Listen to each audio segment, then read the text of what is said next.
અરે કે બેન વાત સાચી, પણ એ ગુજરી ગયા. એટલે બીજા બધા બૈરાને તો શું થયું કે જો બિચારીનો ભાવમાં સટકી ગયું. તો બે બાયું બોલ્યું, એને રોવરાવો સટકી ગયું લાગે. તો ઓલી કે સટકે તારા બાપનું, મને કાંઈ સટક્યું નથી, મને નહીં ખબર મારો ધણી ગુજરી ગયો. કે પણ તો બેન તારે મોં ઉપર શેડો નાખવો જોવે. મારે ઘણો શેડો નાખવો મોં ઉપર, પણ મારે એની વાહે વેણ હું વાળવું બેન. દુહો લખાણો સાહેબો કે કંથા રણ મેં ન ચડ્યો. આ કોઈ દી ધર્મના ધીંગાણે નથી ગયો. લાંબો થઈને હું તો ને કર્યું છે તો વધી વધીને મંદિરેથી જોડા સોર્યા સાહેબ. પીપા વાવ સિવાય ક્યાંય પ્રસાદ નહોતો લેતો. ઈ માયો આયર 5 વાગે દોઢ દેતો, 7 વાગે બગડાણા પોગી જતો. એટલે બાયુએ કીધું વાત હાશી તક, પણ મારો દુહો તો સાંભળો, મારે ઘણું રોવું છે, પણ શું વેણ વાળું આની આગળ કે કંથા રણ મેં ન ચડ્યો, ન દયો દાન દીન. કોઈ દી કોઈ ગરીબને દાન નથી દીધું, કોઈને રોટલો નથી આપ્યો. એને ઘરમાં કૂતરું નહોતો ગળવા દેતો. એક દી કૂતરો આવ્યો ત્યારે એના છોકરાને કીધું, બટા હા ભણજો, હું તો એનું કહું. ઈ કે બાઈ કે મારા મોટા દીકરાને હાથ કર્યો, બટા કૂતરાને કાંઈક નાખ. તક બાપા કાંઈ નથી ઘરમાં. તક તો 2 ધોકા નાખ, પણ ખાધા વગર નો જાવો જોવે. આ ધંધાના હતા. જો હું તો હવે એક ચૂંટણી બાકી નથી કે એમાં 3 કોથળીના સોર્યા ન હોય. અરે બાય અત્યારે એ સમય નથી, આ ગુજરી ગયો છે, તારે રોવું પડે. તક પણ આખું તો મને સાંભળો. કંથા રણ મેં ન ચડ્યો, ન દયો દાન દીન. આ નગરમાં વસ્યો પણ જાણ્યો નહીં, ઓલા જમના કોણે કીન. 80 વર્ષથી આ ગામમાં રહેતો હતો, મરી ગયા. ટપાલીને ખબર નથી કે આવડો આ ક્યાં રહે. મને આશ્ચર્ય એ છે કે આ જમને કોણ કી આવ્યું મરી ગયો અહીંયા રહે. હું ઈ અફસોસ છે મારામાં. મારો કહેવાનો સુર ઈ છે, મર્યા પછી રોયે લાગ આવે એટલું જીવાઈ જાય બાપ. તમારી ગેરહાજરી છે એ ગામને સતાવવી જોવે.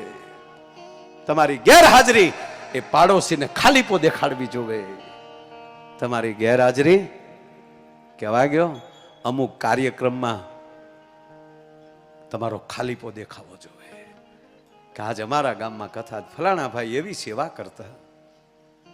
પ્રસંગે પ્રસંગે જે માણા યાદ આવીને ઉભો રહે, આનું નામ જીવન. પણ મને આનંદ ઈ વાતનો છે બાપુ કે દ્વારકા વાળો રાજી બહુ હોય સાહેબ. અને હું ઘણી વાર જાહેરમાં કહું છું કે જેના આંગણે 18 વરણમાં સાહેબ, 18 વરણમાં જેને આંગણે ભાગવત વંચાઈ જાય, એ પરિવારને પછી કોઈ દી ક્યાંય તીર્થ કરવા જવાની જરૂર નથી. જાવું જોવે મયુર દાદા. મયુર દાદા પાસે એવું કહે કે જવાની ક્યાં ના પડે કોઈ નહીં. દાદા જાવું જોવે 100%. પણ પછી તમને કોઈ ઓળખી જાય, કોઈ પારખે જ. ઘણા ના કહેતા અમે ઓળખી એને, તું હું આવું કહેનાર જ કોઈ કૃષ્ણને કહેતા ને ઘણા, અમે ઓળખી કોનો છોકરો છે. એ નો આવી કે દ્વારકા સુધી હારે. આમાં ખરેખર એવું થાય, નજીક વાળો તો ઓળખી જ ન કે.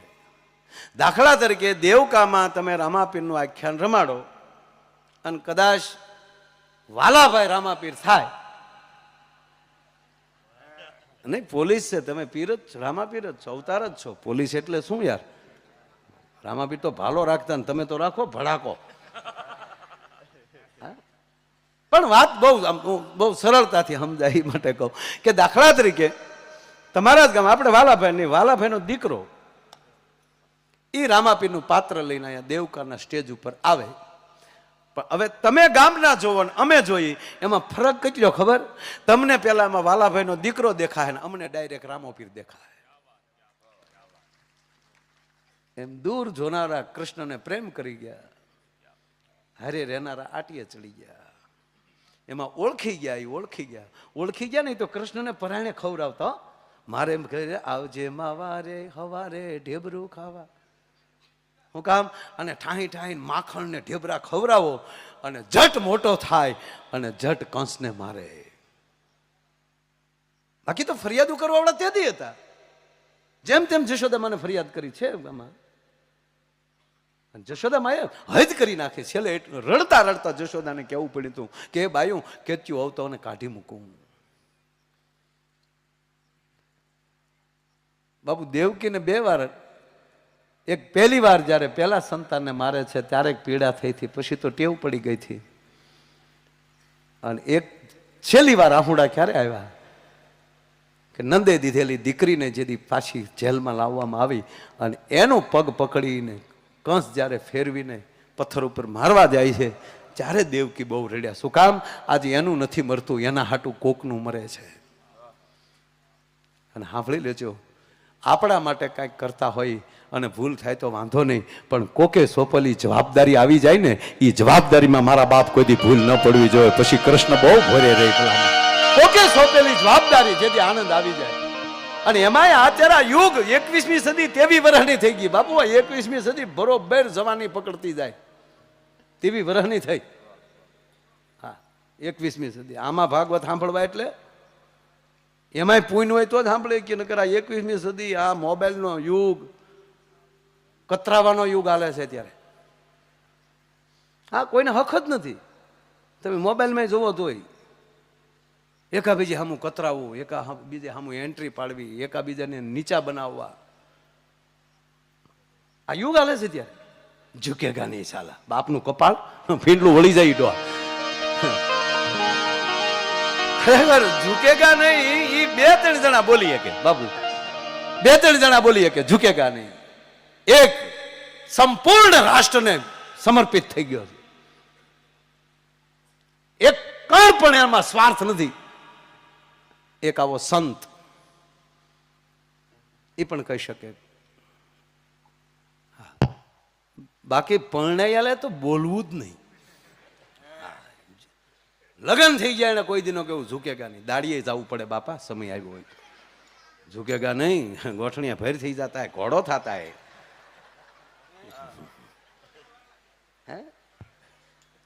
હમણાં એક હોસ્પિટલમાં બાળક જન્મ્યો તે જન્મતા બાળક બોલ્યું ઝુકેગા નહીં.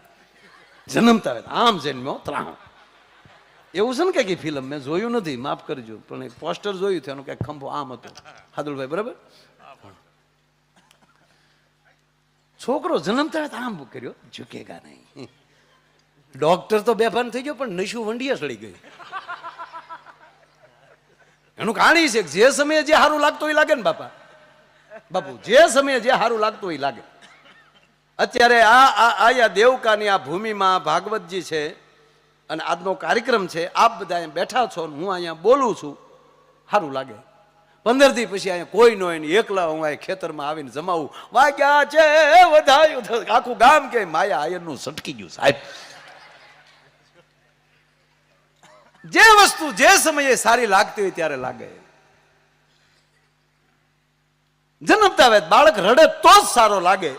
જન્મતા વેત બાળક હસ્યું, ભલે ખાલી હસ્યો હોય તો એમ જ લાગે કે આ ભૂતેશ ક્યાંથી આવ્યું. નહીં, જન્મતા વેત રડે તો જ સારું લાગે.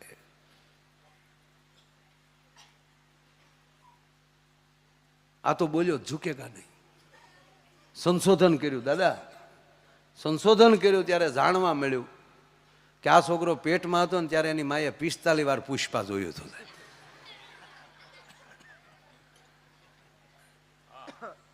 મહાભારત સાક્ષી આપે છે કે ભગવતી બેન સુભદ્રાના પેટમાં જેથી અભિમાન્યુ હતો અને ભગવાન કૃષ્ણ જેથી 7 કોઠાની વાત માનતા હોય, એ 6 કોઠાની વાત થઈ ત્યાં સુધી બેન જાગતી હતી અને 7મા કોઠાની વાત ચાલુ થઈને બેન સુભદ્રાને નિંદર આવી ગઈ. એ માની એક નિંદરે દીકરાને 1 કોઠાનું જ્ઞાન ઓછું અપાયું. પગે લાગીને કહું, આવનારો યુગ એટલો બધો ભયાનક આવી રહ્યો છે. આ મોબાઈલમાંથી ક્યાં જશું એ નક્કી નથી. એમાં ઉમેરો થતો જાય છે, સ્વાગત એનું.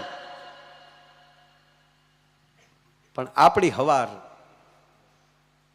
મોબાઈલનો પૂરેપૂરો ઉપયોગ કરો. સવારમાં જાગીને તમારા મોબાઈલમાં ભગવાન કૃષ્ણનું ગોપી ગીત છે, અથવા તો કેટલા ગીત છે, એમાં 7 ગીત છે ભાગવતના. કાંઈ નહીં તો ભમ્મર ગીત, મારી અટક ભમ્મર છે એટલે મને ભમ્મર ગીત બહુ ગમે. એમાંની કોઈ પણ કૃષ્ણની સ્તુતિ એ તમારા કામ કરવાનું ચાલુ કરો, છોકરો હજી બાળક સૂતું હોય ઘરમાં અથવા તો પરિવાર હજી સૂતો હોય અને આપણે સવારના પોરમાં 4 વાગે 5 વાગે જે ટાઈમે આપણે જાગતા હોય એ ટાઈમે જાગી જાય ત્યારે ગીત મૂકી અને તમારું કામ કરજો. તમારો પરિવાર જાગે એટલે પહેલો શબ્દ કૃષ્ણની સ્તુતિનો તમારા છોકરાઓના કાનમાં સંભળાવો જોઈએ. ભલામાં અમુક તો દી ઉગી જાય તોય હુતા હોય, એટલે હુંય જોઈએ. હું તો હુંવ જ છું, પણ આખી રાત જાગું છું, એટલે હું નીચાચર નથી બાબુ. પણ સંસારમાં છીએ એટલે આપણે બધી પરિસ્થિતિમાં આવવાનું જ હોય. પણ સાંભળી લ્યો કે જેટલું વહેલા જગાઈ જાય અને જાગતા આવે, ગમે ત્યારે જાગો ત્યારે એ જાગતા આવે ભગવાનનું નામ લેવો જોઈએ, ભગવાનનું નામ સાંભળવો જોઈએ. એક ભાઈ તો હું જાગતો નહોતો, તેની ઘરવાળીએ ગોદડું ખેંચ્યું. ગોદડું કેવું, રાગો નહીં, મારે રોટલા કરવા. તો ઓલો પડ્યો કે હું ક્યાં સુલા ઉપર હું તો લે, એને જાગવું જ નથી ને તમે શું કરજો સાહેબ. અમુકના પણ જીવન એવા મારા 80 વર્ષના ડોહીમાં પ્રભાતભાઈ કોર્ટમાં ગયા. બોલો 80 વર્ષના ડોહીમાં.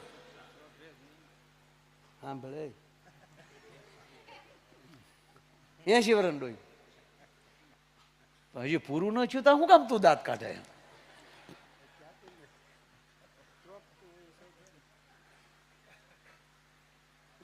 જજ સાહેબે આમ કાગળિયા જોયા.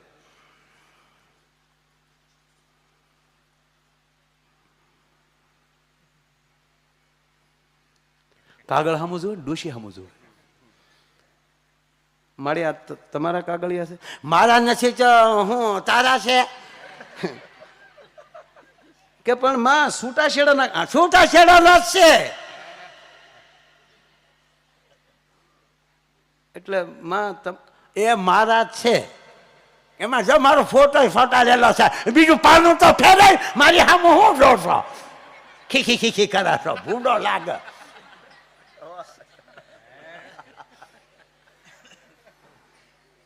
મારે તમને દાંત કઢાવવા છે, તમે દાંત કાઢો ને હું રાજી, હું બહુ રાજી થાવ સાહેબ. હે તમે હસો એટલે બસ મારા માટે એમ થઈ ગયું ઉપરલી આવ્યો માયો પ્રમાણ. બસ હસી લો, આનંદ કરજો, કાંઈ ભેગું આવવાનું નથી. અને ભેગું આવતું હોય તો અત્યારથી જ ન પાર્સલ મોકલવા મળી.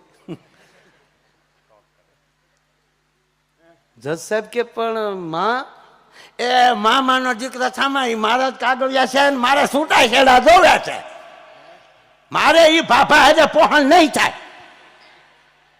કે પણ માં વરસ કેટલા છે? લખ્યા છે એમાં ને હાસાબ લખ્યા 80 માથે 2. હું અછાવીની નથી, આંકડો એમ જ છે બરાબર, 82 જ છે. કે પણ માં એ 28 વાળા કરે આવું બધું? તને ખોટો દોડલા પણ નહીં કરવા.